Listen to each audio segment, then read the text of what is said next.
Labour's governance has thrown the British public into turmoil, as their new budget cuts are causing significant hardship for ordinary citizens.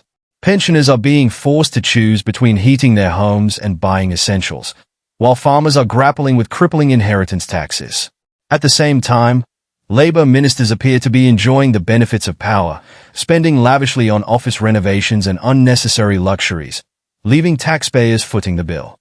One of the most shocking revelations is how pensioners have been left to endure freezing homes this winter. After slashing winter fuel payments, Labour has turned its back on the elderly population, many of whom have no alternative but to suffer in silence. The plight of farmers is equally grim, with many now burdened by steep inheritance taxes that make it nearly impossible to keep family farms afloat. These decisions are tearing at the fabric of rural communities, leaving farmers feeling abandoned by a government that promised to support them. Adding insult to injury, Labour ministers have reportedly spent over £130,000 on office redecorations in the mere 5 months since they came to power.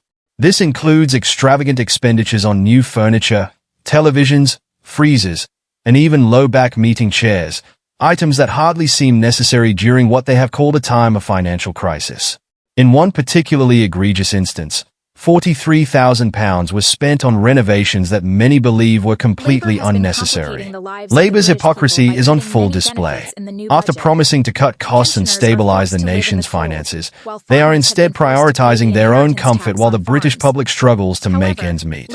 It's no wonder many are accusing Labour of being out of touch with the real needs of the country.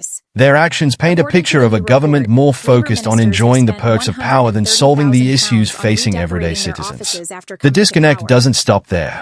Labour's financial irresponsibility is overshadowed only by their lack of empathy for the common people. Their lavish spending comes at a time when families are battling rising energy bills, farmers are struggling to keep their businesses alive, and pensioners are enduring a harsh winter without adequate support. Instead of channeling funds toward resolving these urgent issues, Labour is choosing to prioritize cosmetic changes to their own workplaces. Critics from all corners have condemned this government for its misplaced priorities.